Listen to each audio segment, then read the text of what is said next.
روضۃ الاحباب کی جلد دوم اور حدیث شہر میں لکھا ہے کہ جب حضرت عثمان نے جام شہادت نوش فرمایا تو حضرت علی کرم اللہ وجہ کریم اپنے گھر میں ساری دنیا سے کنارہ کش ہو کر بیٹھے ہوئے تھے۔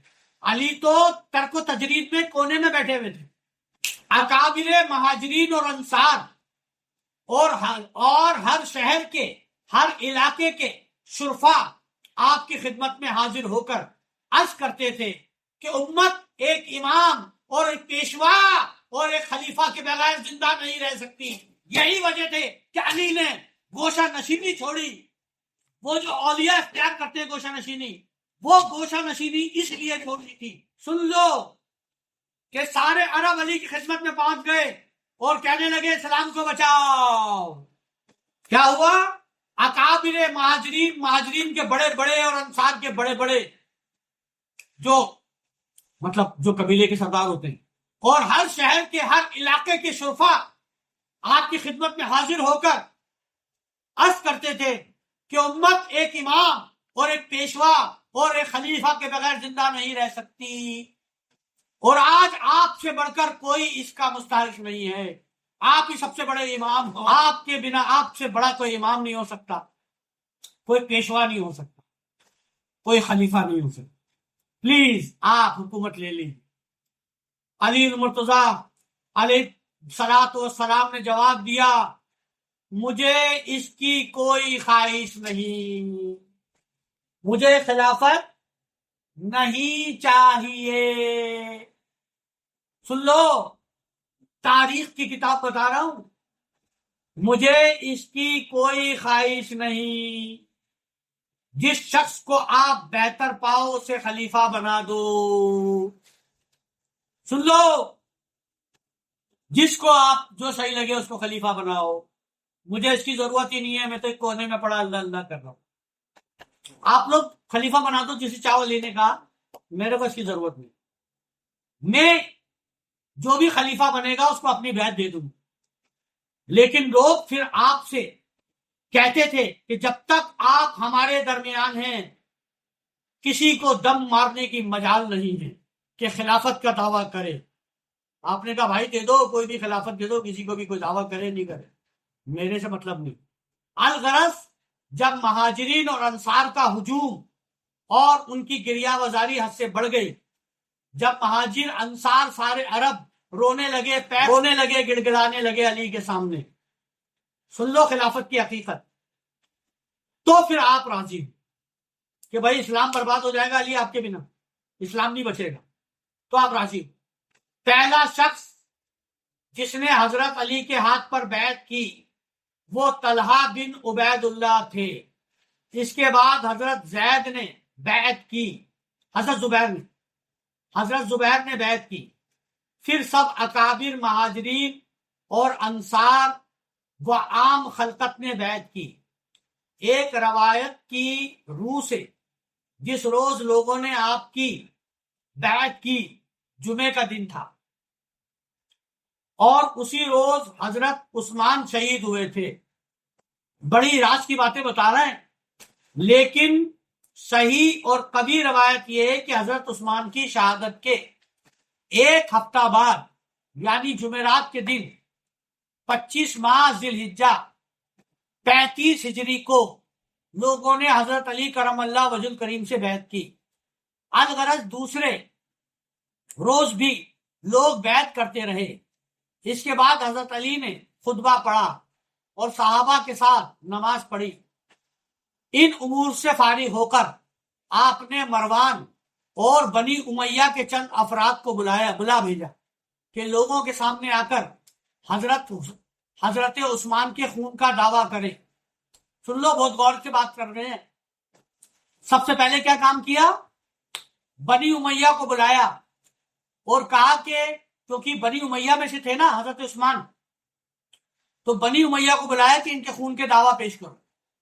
یہ کہتے ہیں نا جو الزام لگاتے ہیں علی پہ، سن لو، سب سے پہلے آپ نے بنی امیہ کو بلا کے کہا کہ ان کے خون کا دعویٰ کرو اور قاتل کو ثابت کرو تاکہ ان کو قتل کیا جائے۔ سب سے پہلے علی نے یہ کام کیا کہ جنہوں نے عثمان کو قتل کیا ہے ان کے قتل کا دعویٰ کرو تاکہ قتل و قاتلوں کو پہچانو۔ ताकि मैं उन्हें कत्ल कर सकूं। लेकिन काफी छानबीन के बाद भी जमात का कोई फर्द सामने ना आया। बनी उमैया में से इतना ढूंढा कि कोई सामने आए, मगर हजरत उस्मान के खानदान वाला, बनी उमैया वाला कोई भी सामने नहीं आया। उनमें से बाज लोग मक्का मुअज़्ज़मा की तरफ भाग गए। जितने भी हजरत उस्मान के कातिल थे वो सारे कहां भाग गए? सीरिया की तरफ, जहां पे माविया गवर्नर था।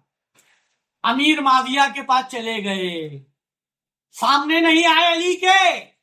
सबसे पहले खलीफा बनते बनी उमैया को बुलाया, जो इल्जाम लगा रहे थे अली पे कि आओ भाई और आप ये केस करो, मुकदमा करो मेरी अदालत में, ताकि मैं कातिलों को सजा दूं। भाग गए, अली ने बहुत ढूंढवाया, छुप गए मक्के में जाके। और बनी उमैया में से किसी ने भी हजरत अली से बैत ना की।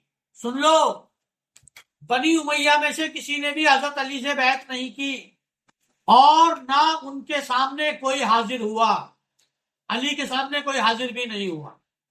बस हजरत अली ने हजरत उस्मान की बीवी हजरत नाइला से पूछा कि कातिल कौन है। हजरत अली ने आप उस्मान की बीवी से पूछा कातिल कौन है। उन्होंने जवाब दिया दो आदमी घर के अंदर घुस आए और मोहम्मद बिन अबू बकर भी उनके साथ थे। उन दो आदमियों ने हजरत उस्मान को कत्ल कर दिया। मैंने उनके चेहरे तो देखे थे, लेकिन अब पहचान नहीं सकती।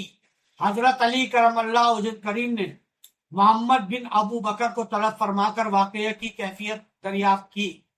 उसने जवाब दिया वल्लाह मैं हजरत उस्मान के घर में दाखिल नहीं हुआ।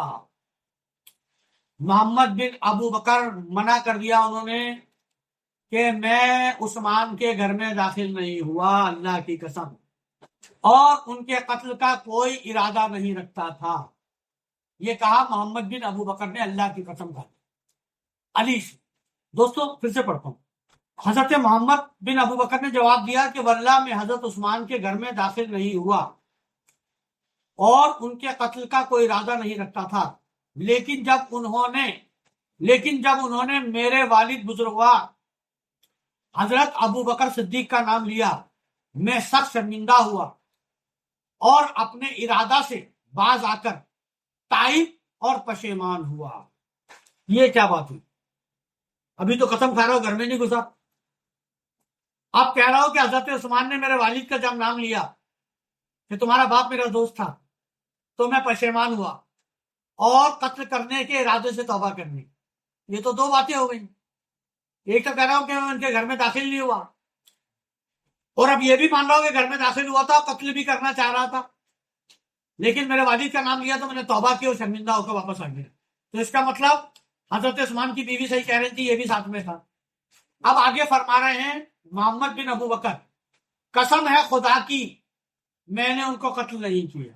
हजरत उस्मान की बीवी ने भी उनके बयान की तस्दीक कर दी।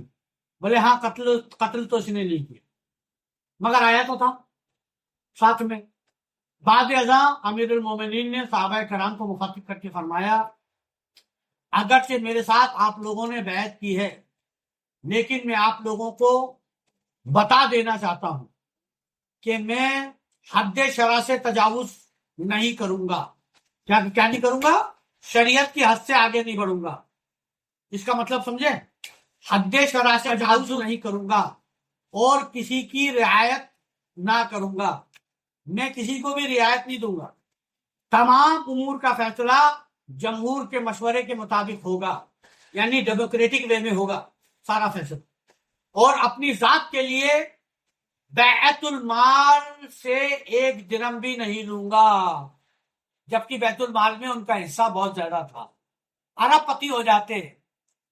बैतुल माल में से एक रुपया भी नहीं लूंगा, जबकि हक है शरई। लोगों पर अपने आप को तरजीह नहीं दूंगा, उम्मत से बड़ा नहीं समझूंगा अपने आप। सुनो मौला जी क्या फरमा रहा, बल्कि हर शख्स को रहमत और फरमाबरदारी की नजर से देखूंगा। यही शपथ लेनी चाहिए जब कोई बादशाह बने।